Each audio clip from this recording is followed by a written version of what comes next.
two-time NCAA American. Then he went on to coach for 5 years at Central College, where he coached their first national champion, Tim Hackle. And Tim Hackle credits Greg for always telling him he's always got 5 more minutes. And I asked Tim Hackle, one of his prodigies, first national champs, what made Greg so special? And he said he always had 5 minutes for everybody. And that was Greg.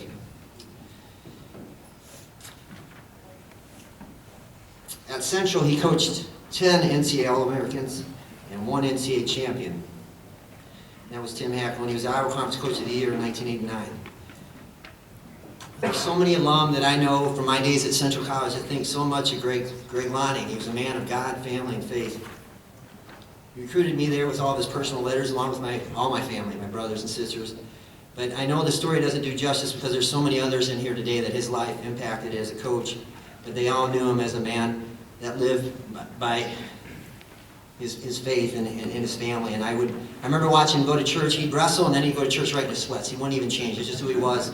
And then you'd go to his house, and you could spend 5 minutes, and his face would get you to believe in yourself. You can be the best. You're the greatest. Oh man, you're awesome. And, you know, he'd do things like Matt Deal, the current assistant coach, would say, hey, you know, he'd say somebody's running a marathon 60 miles. I'm going to just show up and run it. Or I remember he had us run a triathlon. We'd run like 12 miles and go swim and run. And I just remember all the things that he did for so many athletes at Central College and built that legacy there, and obviously a lot of future success at Central College. And then he went on to the University of Wisconsin lacrosse, and he was there and coached their first Wisconsin intercollegiate athletic title in history, school history, in 1993. His team was in the top 12 at the NCAA champions.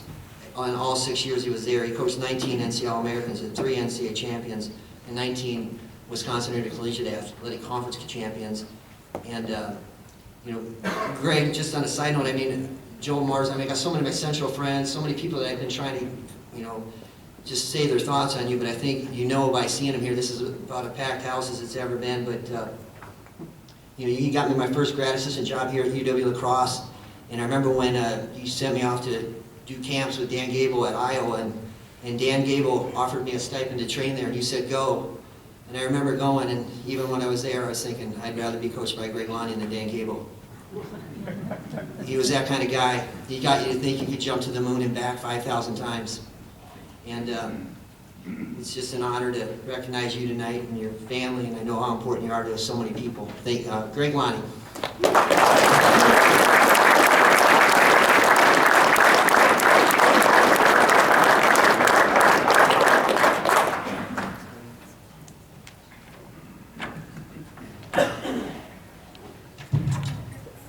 I should say anything, I should probably stop right there. I'm going to go quickly. I have 6 people I need to thank.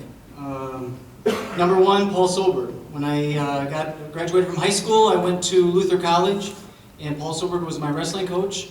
And there was no other person that could coach me than him. He was magical. When I came into Luther's program, we had 2 other national champions there. Dan Bowes, these are both Hall of Fame wrestlers. Dan Bowes and Jeff Boslog. Dan Bowes went on to Division I's and placed 8th in Division I. Solberg was magical. He was just magical for us. He made us believe in ourselves, but more than anything, we just believed in him, and we could do anything when he was in our corner. Also, I was very inspired by 2 programs while I was wrestling at Luther. One was Brockport, Don Murray, and the other one was Trenton State. And I always call it Trenton State, but Dave Eisenhower. And those programs, they motivated me. Every time I went to nationals and I watched what those programs were doing, it was very motivating to me. Number 2, Ron Johnson. When I left Luther, I was recruited to be the assistant coach at Central College, and I walked into a program that was one of the top programs in the country. I learned more in 2 years at Central College under Ron Johnson than I probably did in all my years of coaching wrestling. He was spectacular. I learned how national championship programs train, how a national championship coach recruits, how a national championship coach forms relationships on campus. It was my break. It was my biggest break when I was able to work with him. Unfortunately for the Iowa Conference and for Central College in Division III, he only stayed in coaching for 5 years. And probably what makes him such a great person is he left for his family. He realized, not finally, but he just realized that in working 15 hours a day and making $30,000 a year probably wasn't the best thing for his family. But he built a program, and I was able to walk into it, and I learned so much from him. And he talked the president of Central College into hiring me without even opening a search. So at 25, I became the head wrestling coach of one of the top programs in the country. And we had it going. We were recruiting national champion studs out of high school like John McGovern. We were developing national champion wrestlers like Tim Hackle and Chad Beck, who were average high school wrestlers. It was the perfect program for me. Number three is Al Freeman from UW La Crosse. He was the head wrestling coach at UW La Crosse, and I was his assistant coach for 3 years. I wanted to come to La Crosse. I knew what La Crosse had to offer. I knew that it was a gold mine, and when I got there, I couldn't wait to take over the program until I took over the program, and I realized how important Al Freeman was to the program. He taught me about tradition, loyalty. He taught me about inclusion, how everybody in the program counts, not just the 10 wrestlers that we send out on the mat. He and I became very good friends, and I knew if I was going to build the program that I wanted to build at La Crosse, that he had to stay a part of it, and he stayed a part of it the whole time. He actually is the foundation of La Crosse wrestling. He's an NAIA Hall of Fame coach, and the reason he's NAIA is because at that time when he was coaching there, they were an NAIA school. Number 4, Tim Fader. One day after practice, Tim Fader shows up in our room. He just got back from Africa. We had no clue what he was going to offer to our program. He was the perfect assistant coach. If somebody ever came to me and said, what's the one thing I need to do to build a program? The first thing I tell him to do is do what Ron Johnson did. I don't think I was the perfect assistant coach for him because I was on a learning curve with him because he had such a great program, but go out and find that assistant coach. I just got blessed. Tim Fader ended up in our room, and he picked up after me all the time. Anything that I did wrong, he covered for me. He was amazing. He knew all my faults and took care of me in that situation. Along the way, while I was coaching at La Crosse, there were 2 guys that I hated. Jeff Swenson and Jim Miller. And I did. And then when I got out of coaching, I looked back and I realized what a great job that they did. And I can tell that one of the reasons that they are building the program, or they did build the programs that they did, was the way that they used their assistant coaches and the way that they gave them things to do, and I think that an assistant coach is very important. I remember when Johnny Johnson came to Stevens Point. Immediately Stevens Point became a more physical team. So having Tim Fader come into our program moved our program to a whole other level.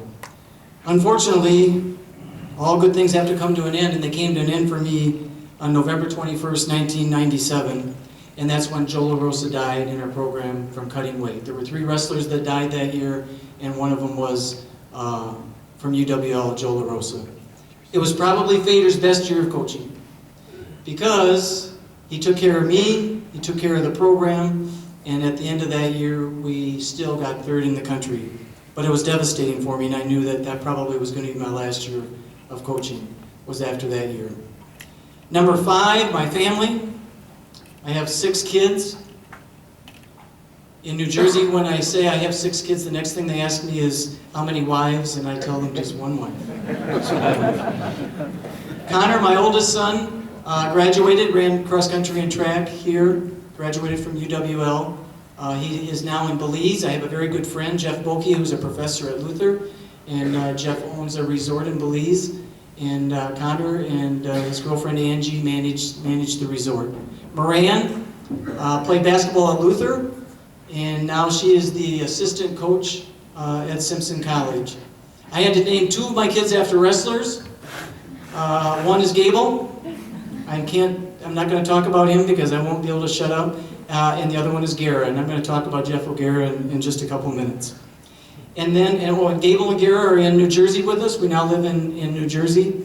and they're in New York City. Gara is pursuing the area of working the comedy clubs in New York City. And Gable is right now got a gig at the Metropolitan Opera, and so they're working the city hard. And then we have two more. Summer is in 5th grade, and Shanae is our baby. Shanae is 4 and she'll be in kindergarten next year. My kids are confident, they're high-spirited,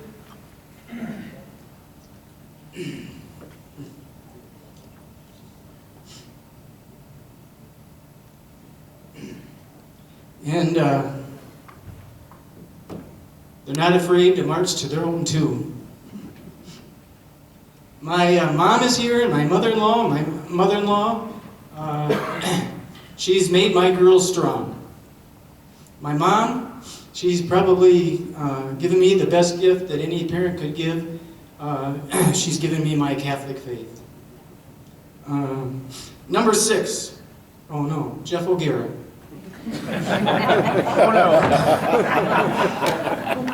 I wish I could take credit for Jeff O'Gara, but I can't. Jeff O'Gara could put a mat in his garage and wrestled with his brother for 4 years and probably had done better in college than wrestling for me. He's very, very gifted. He's got a strength that I've never seen in a kid. I've watched him the day of weigh-ins work out on a bench press. I've spotted him and he's pressed 185 pounds 10 times. I watched him during the season bench 225 5 times. The strength he has is unbelievable. He's very fluent, very skillful. Dave Mitchell does such a good job of using him as a technician in the room, and he's always been very fluent in his wrestling.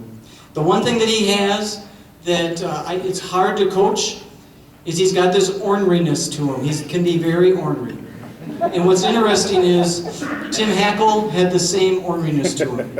In fact, they were so ornery at times that we never wanted to be around them. The closer they got to weigh-ins and the closer they got to their match time, the more they had this look on their face that nobody ever wanted to be around them. And what the beauty of something like that is that they would take it out on their opponents. Hackle, after he won his national title, he was lucky enough that they still were going on to Division I's. He drew T.J. Sewell, beat him 15-3. Next round, drew Kendall Cross. In the last 15 seconds of the match, Kendall Cross put him on his back, and I think he beat him by 7 points. Hackle took Kendall Cross down 3 times. Very ornery, very ornery.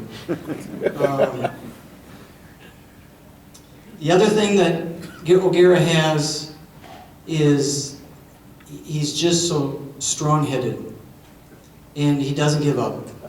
And the best story I can tell you about that is he takes 3rd as a freshman, 2nd as a sophomore. He gets hurt his junior year in the conference tournament, sprains his ankle, and the 10 days before nationals I was all over him because the kid had never had an injury before and he didn't know how to handle it. He was just babying this ankle like I couldn't believe, and so I was very hard on him.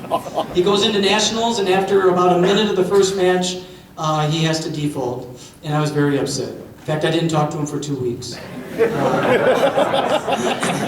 A couple of years ago, I was at Luther and I was in the field house, and he comes hobbling in. He's got this cast on his boot, and he comes hobbling in and he goes, hey Greg, come here.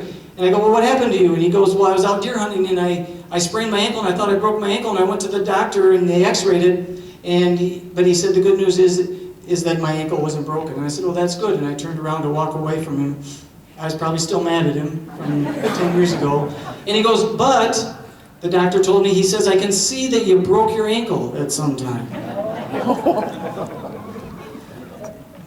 You know when you're a little kid and you lie to your mom? And you know you lied to your mom? And you don't want to tell the truth and you get this lump in your throat?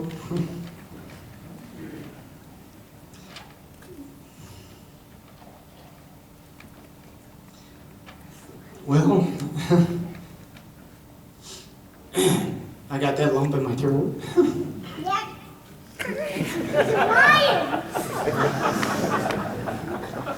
But I couldn't apologize. All I could do to him is I could say, Jeff, there's nobody tougher than you. And there isn't. There isn't. I was hard on him. Very hard on him. Number 6. I leave the last one until it's the most important one, and these are the guys that wrestle for me. Every one of these guys. See, it's not about me, you guys. It's about you guys. You've given me everything. And more, and more. And those were the best years of my life. And I'll say this, and I'll finish. There were several times when I wanted to get back into coaching, but I couldn't. I couldn't because I knew that the people that I was going to coach would never add up to the guys that I had coached at Central and La Crosse. There's no way. I was so hard. I was a yeller, I was impatient, I was unorganized, I was the master of making you feel guilty when you didn't do the things I wanted you to do. I was always hard on you. And you gave me everything and even more. And so I couldn't get back into it, because I'd always be comparing this team that I had to you guys, and it wouldn't be the same. I have 2 stories. One to show you what I had to put up with, and one to show you what these guys had to put up with. Story number 1. I was anal about these guys lifting weights in the morning. They had to come in and lift weights. If they didn't, I would go to their dorm room or to their apartment and I'd get them out of bed. One day, guys were coming in to lift weights and I noticed one of the freshmen wasn't there. So I went over to his room. And when I would go to the room, I wouldn't just tap on the door and ask him to get up. I would either pound on the door like it was a sledgehammer, or if the door was unlocked, I would just push it right open. And this time I pushed it open and this wrestler just sat straight up in bed. He squinted at me and he looked at me and he looked at his alarm clock. He threw his head back down in his pillow. And I go, "Jeremy, you're late. You need to get to the weight room right now." And he goes, "Oh, coach, I promise you I'll lift in the morning, later in the morning, I promise you I will." I go, "No, Jeremy, you need to come in right now." And I noticed he wasn't alone in bed.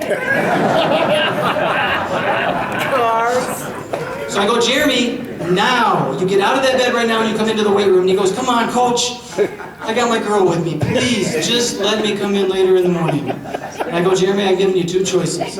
Either one, you get up right now and you come in and you lift with me, or I'm going to make you and your girl get up and come in."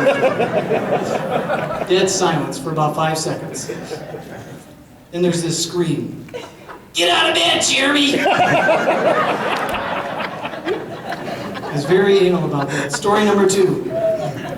We were at Buena Vista College and we were wrestling, and Brandon Penscover, who was a national champion, Hall of Famer, was wrestling, and he's got this powerful double. Same double, for you Central guys, the same double that Joel Marsden has. Powerful double. He could shoot it and he could come right back up on his feet. Well, he shot this double on this kid and he came up on his feet, but unfortunately in this match, the kid ended up on his left shoulder instead of his right shoulder. And Brandon didn't know how to finish people with him when they're on his left shoulder. So he did what any normal wrestler would do, and he pressed the kid up and over his head and put him on his right shoulder, drove him to the mat, and pinned him. And we all go crazy.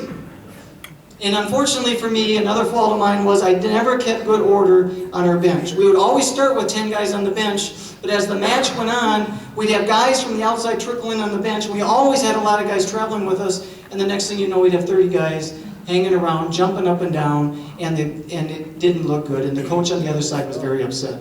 And he comes walking across the mat, and he has cowboy boots on. And one of the guys tells him as he gets over to our mat, he goes, "Sit down, cowboy." And this guy wasn't happy. And he goes, "That's a bunch of BS." And he comes right up to my face. And he goes, "You know what, I got my wrestling shoes out in the car and I can go get those shoes and we can settle this right on the mat." Now, when these boys were growing up, there was a time in their life when they thought their dads could beat up anybody. They were the toughest guys in the world. And unfortunately for me right now, I had my guys snowed that they thought I was one of the toughest guys in the world because I loved to wrestle with them. But the thing was, when I wrestled with them, I was very smart when I wrestled with them. For example, Hackle and O'Gara, I always wrestled the long goes. You never wrestle studs like that. You never wrestle short goes. I always wrestle long goes. Barun's a very funky wrestler. You got to be careful with the funky wrestlers because the next thing you know, you're going to be on your back. I never wrestled Barun unless it was the day before weigh-ins. You get the funky wrestlers on the weigh-ins. Dave Mitchell. Dave Mitchell was a grinder. Grinders are the most dangerous people in the room because as the room goes on and practice goes on, they get tougher. I always wrestled Dave Mitchell on the short goes, and not only the short goes, I would always put sprints in between the short goes because Dave Mitchell was so slow. He was so slow. I would run sprints, and I would wait to hear that deep, asthmatic breathing that would come out of Mitchell's mouth, and then I would go, all right, guys, 30-second goes, get down, and I would get on top of him, and I would keep him flat on the mat. Keep him flat on the mat. And the minute he would pop up, I would say, break! And I put it back on. I was smart. I wasn't strong, I was smart. That's what I was. The good kids I didn't even touch. I remember drilling with John McGovern the first day he came on campus. And I told myself, there is no way I'll ever wrestle hard with this kid. I know my limits. When Nate Hansen came to Luther, Nate Hansen was a 3-time South Dakota state champion. Those kids get very good quickly in the room. If you're going to wrestle with them and beat them up, you got to beat them up early in their career. I took Nate Hansen in the summertime before his season started and took him up to a junior high wrestling room. He didn't even know what was going on. He didn't even have his wrestling shoes on. He had his socks on, and I just whipped him up, and I never wrestled him again. But these guys thought I was a stud, and I wasn't. I was smart. Now I got this guy standing in front of me that wants to take me on, and I have 30 guys behind me, and they want nothing more than me to take this guy on. But there was a problem. The guy that was standing in front of me was Tim Krieger. Tim Krieger was a 2-time Division I national champion. He won it his sophomore year. He got beat in overtime his junior year. In his senior year, you know who he won? Who he beat in the finals his senior year? Carl Monaco from Montclair State. Tim Krieger was a stud. He was mean. There was no way I was going to wrestle with him. He'd rip my arms off. So I had to diffuse the situation really quickly, so I did this. I yelled at my guys. First thing I said was, sit down, Tommy. That's the first thing I said, because Tommy Miller was more loyal and cared more about Luther lacrosse wrestling than anybody else. But Tommy Miller's mouth got us in a lot of trouble. And I'm going to bring up the last person I want to talk to thank, and that's my wife, Keely, because Keely was my biggest fan. And between Tommy Miller and my wife, I always had to worry about this. Tommy Miller getting on the officials, and I had to make sure that my wife wasn't sitting with any Augsburg or Wartburg fans because there was going to be trouble. I miss those days. I miss those days, you guys. I miss those days because we could get in a van and we could take our bus and we could take off. And we were always happy when we were together. We could hang out at Shooters or Cleats and Spikes, and we were always happy. Those were our best days. And I'll leave you with this. We'll all have one common thread that will keep us very close together, and that's this. I had at Central and at lacrosse, I would always have a faculty person come up to me at some time and say, now remember, they're here to get an education. And I wouldn't say anything. But if I was to say something to them, I would say this. No, they're not. They're here to wrestle. They're here to wrestle. That's what gets them up every day. That's what gets them to class. That's what gets them to make the commitments that they make. And along the way, they got a great education. But it's wrestling that they're here for, and the commitment that they make to wrestling. And I look at you guys and I see the success that you guys have right now professionally, and it's because of wrestling. It's the greatest sport. I miss you guys and I love you guys very much. Thank you.